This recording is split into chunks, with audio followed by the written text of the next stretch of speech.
नमस्कार दोस्तों, स्वागत है आप सभी का हमारे चैनल पौराणिक लोक पर।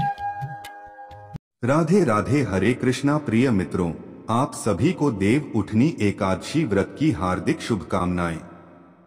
मित्रों, आज हम आपको सुनाने जा रहे हैं कार्तिक मास शुक्ल पक्ष एकादशी की बहुत ही सुंदर कथाएं। आशा करते हैं कि आप सभी कथाओं को श्रद्धा भाव से श्रवण करेंगे। तो चलिए मित्रों, माता लक्ष्मी और भगवान श्री हरि विष्णु के चरण कमलों का ध्यान करते हुए सुनते हैं देव उठनी एकादशी व्रत की पुण्य फलदायी कथाएं। पहली कथा इस प्रकार से है। बहुत समय पहले की बात है। अवंतीपुरी का एक विशाल राज्य हुआ करता था, जहां के राजा अत्यंत ही धर्मपरायण और न्यायप्रिय थे। परंतु राजा ने अपने राज्य में एक कठोर नियम लागू कर रखा था कि एकादशी के दिन किसी को भी अन्न नहीं दिया जाएगा। इस नियम का पालन न केवल प्रजा, दरबारियों और बालकों द्वारा किया जाता था, बल्कि राज्य के पशु पक्षी भी इस नियम का पालन करते थे। एकादशी के दिन राज्य में सभी को फलाहार ही दिया जाता था, ताकि व्रत की महिमा बनी रहे और सभी लोगों का मन निर्मल तथा पवित्र रहे। इसलिए सभी लोग केवल फलाहार करते थे और अन्न का त्याग करते हुए भगवान की पूजा और उपासना में एकादशी दिन व्यतीत करते थे। एक समय उस राज्य में दूसरे राज्य का यात्री आया। उसे धन की आवश्यकता थी, इसलिए उसने राजा से विनती की, महाराज कृपा करके मुझे आपके दरबार में काम पर रख लें। राजा ने उसकी बात सुनी और कहा, तुम्हें काम पर रखा जा सकता है, लेकिन याद रहे इस राज्य में एकादशी के दिन अन्न नहीं मिलेगा, केवल फलाहार किया जाएगा। यात्री ने थोड़ा सोच विचार कर इस शर्त को स्वीकार कर लिया और राजा ने उसे नौकरी पर रख लिया। एकादशी का दिन आया तो उस यात्री को फलाहार का भोजन दिया गया, लेकिन वह संतुष्ट नहीं हुआ। भूख से व्याकुल होकर वह राजा के पास जाकर प्रार्थना करने लगा, महाराज, फलाहार से मेरा पेट नहीं भरेगा, कृपा करके मुझे अन्न दें, अन्यथा मैं भूखा मर जाऊंगा। राजा ने उसे शर्त की याद दिलाई, लेकिन वह व्यक्ति अपनी बात पर अड़ा रहा। आखिर में राजा ने उसे अन्न दे दिया और वह भोजन सामग्री लेकर नदी के तट पर भोजन पकाने के लिए चला गया। नदी तट पर जाकर उसने स्नान किया और भोजन तैयार कर लिया। भोजन बन जाने पर उसने भक्तिभाव से भगवान को बुलाना शुरू किया, हे भगवान, आइए, भोजन तैयार है। आश्चर्य की बात यह थी कि उसकी इस आस्था और प्रेमपूर्ण आह्वान पर भगवान श्री हरि चतुर्भुज रूप में प्रकट हो गए और पीतांबर धारण किए हुए भगवान ने उसके साथ बैठकर प्रेम पूर्वक भोजन किया। भोजन समाप्त होने के बाद भगवान अंतर्ध्यान हो गए और वह व्यक्ति अपने काम पर लौट आया। अगली एकादशी पर वह व्यक्ति राजा के पास जाकर बोला, महाराज, मुझे इस बार दुगुना अन्न दें। पिछले एकादशी को मैं भूखा ही रह गया था। राजा ने विस्मित होकर इसका कारण पूछा तो उसने बताया, महाराज, मैं अकेला भोजन नहीं करता हूँ, मेरे साथ भगवान भी भोजन करने आते हैं, इसलिए हमें दोनों के लिए अन्न चाहिए। राजा को यह सुनकर आश्चर्य हुआ और विश्वास नहीं हुआ। उसने कहा, यह संभव नहीं हो सकता कि भगवान तुम्हारे साथ भोजन करें। मैं तो इतनी भक्ति और व्रत करता हूं, पर भगवान ने कभी मुझे दर्शन नहीं दिए। वह व्यक्ति बोला, महाराज, यदि आपको विश्वास नहीं हो तो आप स्वयं चलकर देख सकते हैं। राजा ने यह सुनकर हामी भर दी और अगले एकादशी के दिन वह छिपकर पेड़ के पीछे बैठ गया। उस व्यक्ति ने भोजन पकाया और फिर भगवान को पुकारने लगा, परंतु इस बार भगवान ने प्रकट होने में विलंब किया। व्यक्ति ने बार बार भगवान को पुकारा, लेकिन भगवान नहीं आए। अंत में उसने भावुक होकर कहा, हे भगवान, यदि आप नहीं आए तो मैं इस नदी में कूदकर अपने प्राण त्याग दूंगा। उसकी यह भक्ति देखकर भगवान शीघ्र ही प्रकट हो गए और उसे प्राण त्यागने से रोक लिया। उन्होंने उसके साथ प्रेम पूर्वक भोजन किया और खा पीकर अंत में उसे अपने विमान में बिठाकर अपने धाम ले गए। राजा ने यह दृश्य देखकर महसूस किया कि व्रत, उपवास और पूजा का वास्तविक लाभ तभी मिलता है जब मन सच्चे प्रेम और शुद्धता से भगवान का स्मरण करे। बाहरी आडंबरों से भगवान प्रसन्न नहीं होते। राजा को इस घटना से ज्ञान मिला और वह भी अब एकादशी व्रत केवल रीति रिवाजों के लिए नहीं बल्कि सच्चे मन से करने लगा। उसके मन की शुद्धि हुई और अंत में उसने स्वर्ग की प्राप्ति की। मित्रों, यह कथा हमें यह सिखाती है कि भगवान को प्रसन्न करने के लिए मन का निर्मल और निस्वार्थ प्रेम सबसे आवश्यक है। केवल बाहरी पूजा पाठ और व्रत तभी सार्थक होते हैं जब हमारे भीतर की भावनाएं सच्ची हों। अब चलिए सुनते हैं देव उठनी एकादशी की दूसरी कथा। प्राचीन समय की बात है, एक पराक्रमी और धर्मपरायण राजा कुशावती नगरी में राज्य किया करता था। उसका राज्य सुख शांति और समृद्धि का प्रतीक माना जाता था। राजा के साथ वहां की प्रजा धर्मनिष्ठ थी। साथ ही एक नियम के अनुसार उनके राज्य में एकादशी के दिन कोई भी अन्न का विक्रय नहीं होता था और सभी लोग इस दिन फलाहार ही करते थे, जैसे कि यह नियम स्वयं भगवान का आदेश हो। एक दिन भगवान विष्णु ने राजा की भक्ति और धर्मपरायणता की परीक्षा लेने की सोची और इसके लिए भगवान ने एक दिव्य सुंदरी का रूप धारण किया और नगरी की मुख्य सड़क के किनारे बैठ गए। उनका सौंदर्य इतना अनुपम था कि जो भी उन्हें देखता उनके मोहजाल में फंस जाता। उसी समय संयोगवश राजा का वहां से गुजरना हुआ। राजा ने सुंदरी को सड़क पर बैठे देखा तो चकित रह गए और उनके समीप जाकर पूछा, हे सुंदरी, तुम कौन हो और इस मार्ग पर इस तरह क्यों बैठी हो? विष्णु भगवान सुंदरी के रूप में कोमल वाणी में बोले, हे राजन, मैं निराश्रिता हूँ। इस नगर में मेरा कोई परिचित नहीं है जिससे मैं सहायता मांग सकूं। राजा उसकी स्थिति पर द्रवित हो गया और उसके सौंदर्य से मोहित राजा ने तुरंत प्रस्ताव किया, तुम मेरे साथ महल में चलो, मैं तुम्हें रानी के रूप में सम्मान दूंगा और तुम्हारा पालन करूंगा। उस सुंदरी ने मुस्कुराते हुए कहा, राजन, मैं आपकी यह बात मानने को तैयार हूं, किंतु इसके लिए आपको कुछ शर्तें माननी होंगी। राजा ने उत्सुकतावश पूछा, कौन सी शर्तें? सुंदरी ने गंभीरता से कहा, पहली शर्त यह है कि आप अपने राज्य का संपूर्ण अधिकार मुझे सौंप देंगे और दूसरी शर्त यह है कि राज्य पर पूर्ण शासन मेरा होगा। जो भी मैं भोजन बनवाऊं आपको उसे खाना होगा, चाहे वह कुछ भी हो। राजा उसके रूप रंग पर मोहित था और बिना किसी सोच विचार किए उसने सुंदरी की सभी शर्तें स्वीकार कर ली। दूसरे दिन एकादशी का पावन दिन था। सुंदरी, जो वस्तुतः भगवान विष्णु थे, ने घोषणा करवाई कि बाजारों में अन्य दिनों की तरह अन्न बेचा जाएगा। उन्होंने अपनी माया से महल में मांस, मछली और विभिन्न प्रकार के अन्य भोग्य पदार्थ बनवाए और स्वयं राजा के समक्ष परोस दिए।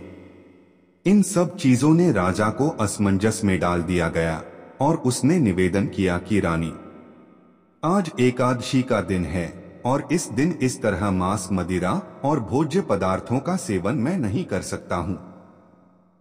तब सुंदरी ने उसे उसकी शर्तें याद दिलाई और कहा, या तो तुम यह भोजन करोगे या फिर मैं बड़े राजकुमार का सिर काट लूंगी।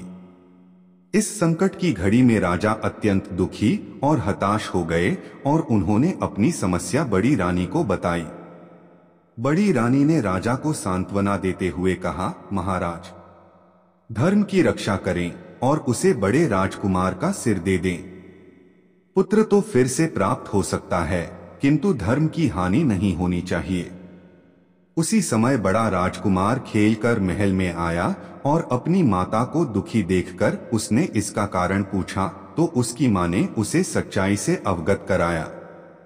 धर्मपरायण राजकुमार ने अपनी माता से कहा, माता, मैं अपने पिताजी के धर्म की रक्षा के लिए अपना सिर देने को तैयार हूँ। मेरे जीवन से अधिक धर्म की रक्षा अवश्य है। राजा के मन में दुख और धर्म के प्रति प्रेम दोनों के बीच संघर्ष चल रहा था, परंतु अंततः उन्होंने अपने पुत्र का सिर देने का मन बना लिया। जैसे ही वह राजकुमार को समर्पित करने के लिए तैयार हुए, उसी क्षण सुंदरी के रूप में भगवान विष्णु प्रकट हो गए।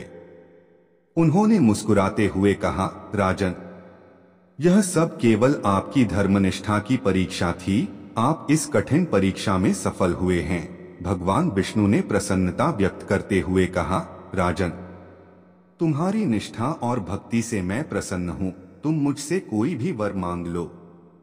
राजा ने भगवान के चरणों में नतमस्तक होकर कहा, हे भगवान, आपके दर्शन से ही मेरे जीवन का उद्धार हो गया। मुझे और कुछ नहीं चाहिए।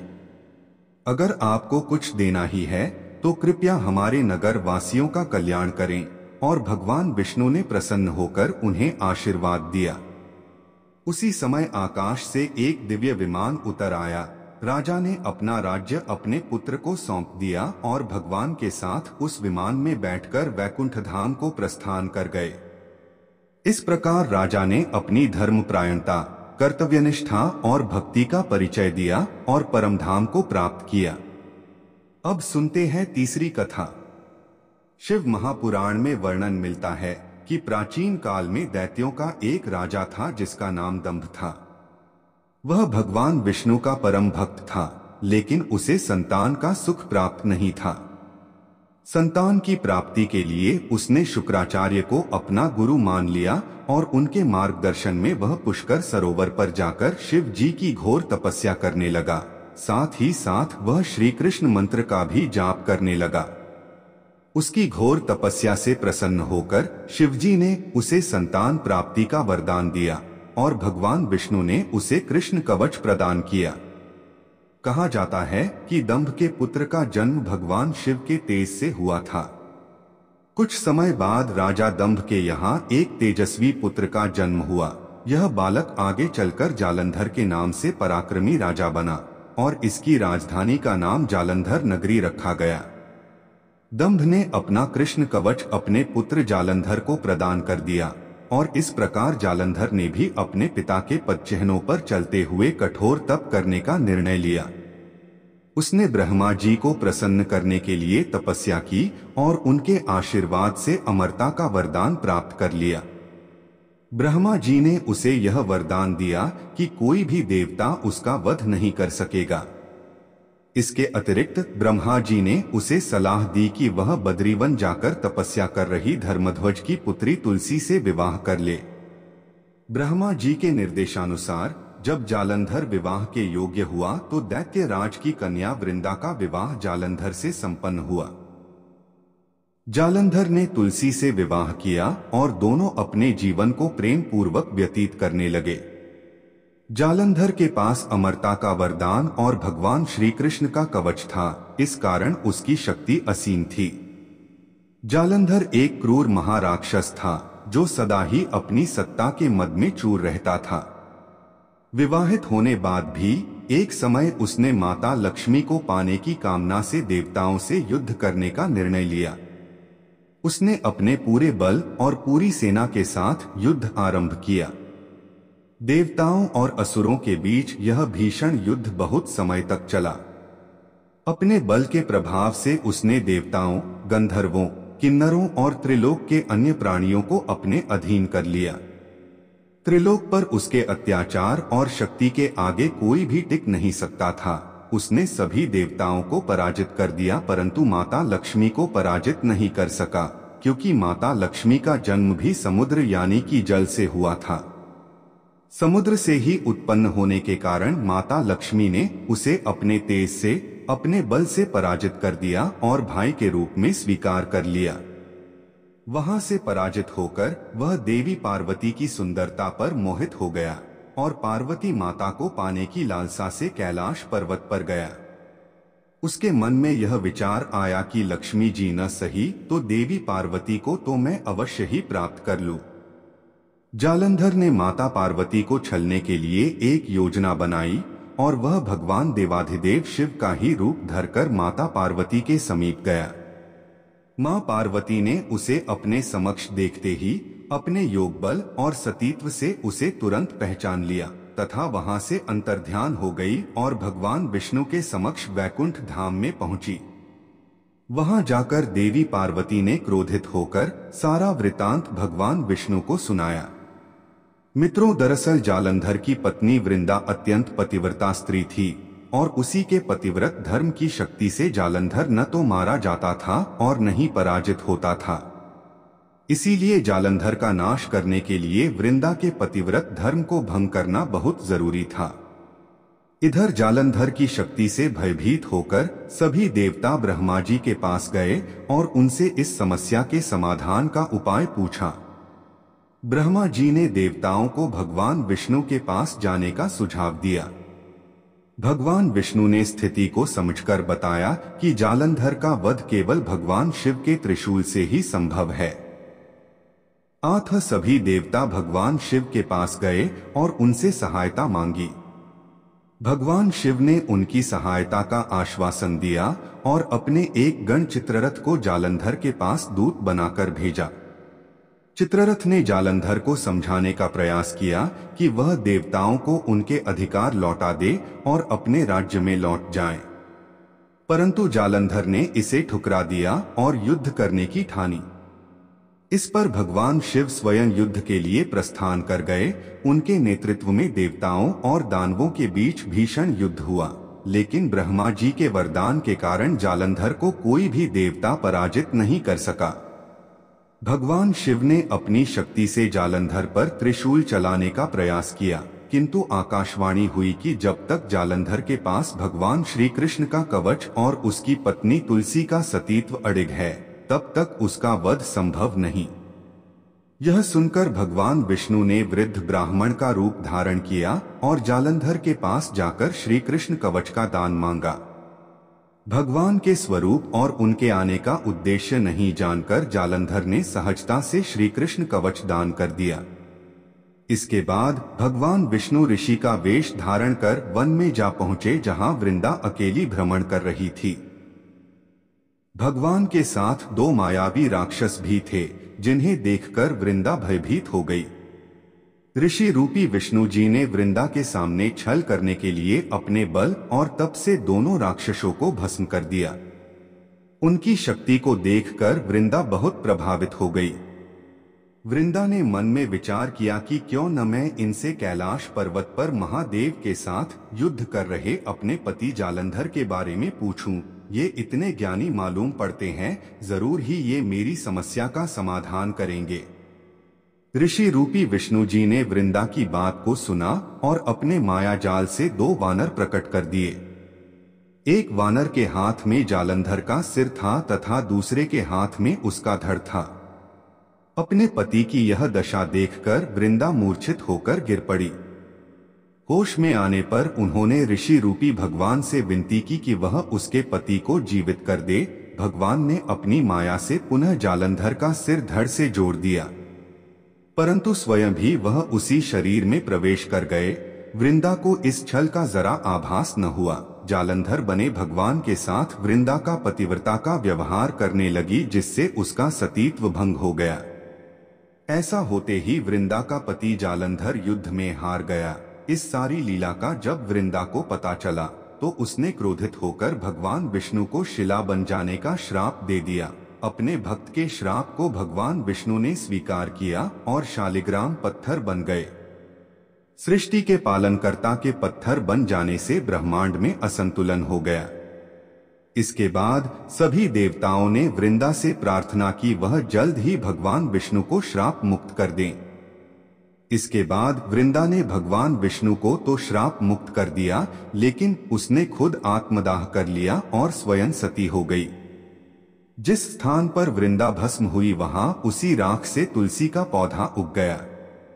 भगवान विष्णु ने वृंदा से कहा कि हे वृंदा, तुम अपने सतीत्व के कारण मुझे लक्ष्मी से भी अधिक प्रिय हो गई हो। अब तुम तुलसी के रूप में सदा मेरे साथ रहोगी।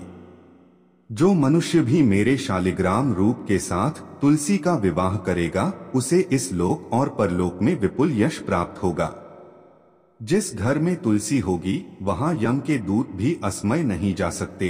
गंगा व नर्मदा के जल में स्नान करना तथा तुलसी का पूजन बराबर माना जाएगा। चाहे मनुष्य कितना भी पापी क्यों न हो, मृत्यु के समय जिसके मुख में तुलसी मंजरी रहे और गंगा जल मुख में रखकर निगल जाएगा, वह व्यक्ति सभी पापों से मुक्त होकर मेरे धाम बैकुंठ लोक को प्राप्त होगा। उसी दैत्य जालंधर की यह भूमि जलंधर नाम से विख्यात है। मित्रों, अगर आपको हमारी वीडियो अच्छी लगी हो तो एक लाइक जरूर करें और ऐसी ही कथाएं सुनने के लिए चैनल को सब्सक्राइब जरूर करें। धन्यवाद।